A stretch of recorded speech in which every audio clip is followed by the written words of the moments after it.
dugout on the first base side.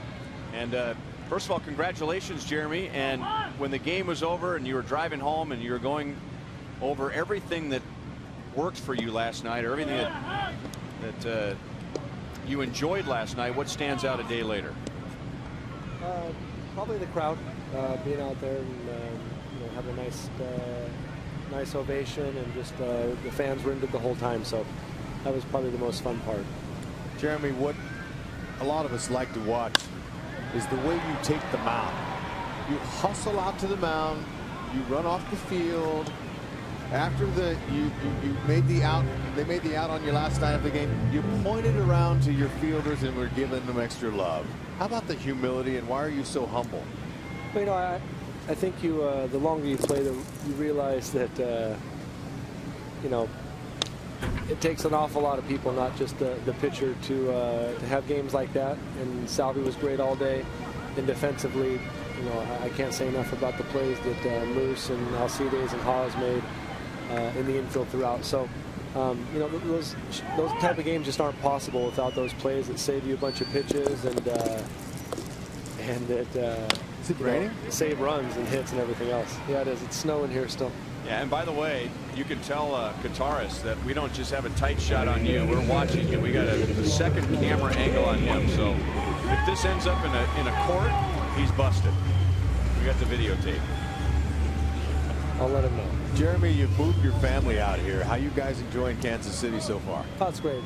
Kids are enjoying it and adapting well, and making some new friends already. I got a question for you, Hud. Okay. Who's going to drive the bus today?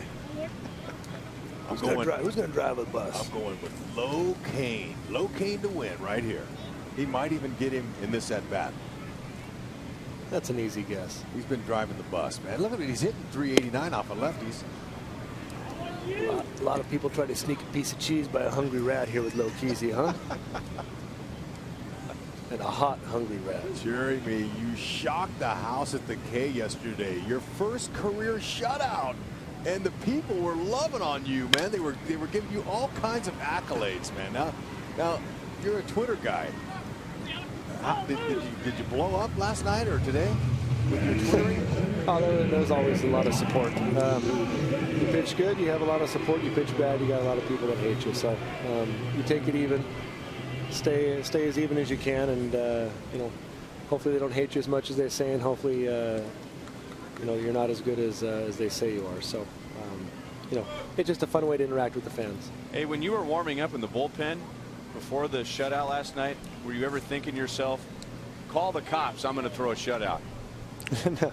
No, I didn't think that. Just hopefully trying to go out there and keep some low pitch counts instead of building them up early like I have been the last couple of starts. And they were aggressive out there, which was helpful in terms of having some quicker innings.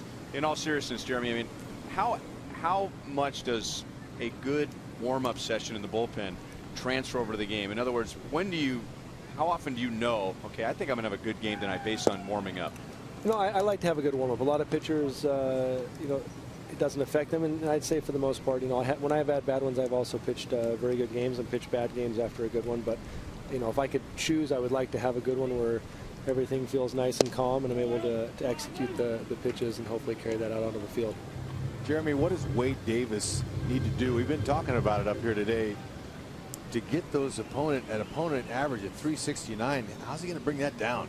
Oh, he's a competitor. So first and foremost, he's out there trying so hard that it doesn't always work out. But he's just like all of us, wants to go out there and pitch well. And I have a ton of confidence in him. I was very impressed. I didn't know a whole bunch about him before he came over here, but his stuff, his breaking ball, his two-seam, his changeup and cutter, I'll put those up against anybody. And so it's just a matter of time before he really gets into one of these grooves here, like he was at the start, and he's going to be just fine. I don't think he's too worried about bringing that average down. I think that will just happen as he goes out and pitches his game. Okay, Jeremy, Dave Island created a little bit different angles with your hip turn, and it seems to me like you're getting a lot more movement on your two-seamer, and you're showing different angles.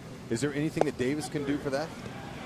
Oh, I think he already works on that. He's got good dart on the two-seam and moves it back and forth, and he's got the cutter that I don't throw. So you know, he's going to be just fine, and you know, I think he's going to go out there and hopefully finish out this game strong. Jeremy, thank you. We're all breathing easier up here. We're expecting you to grill us up here in the booth, but we're going to give you a chance to what we call Rexclamate as we go to break. Rex? Say hi, Rex. What's up, Rex? How you doing, buddy? Gordy, go make a play for the people, man. Gordy, make a play for the people. Shock the house, Gordy.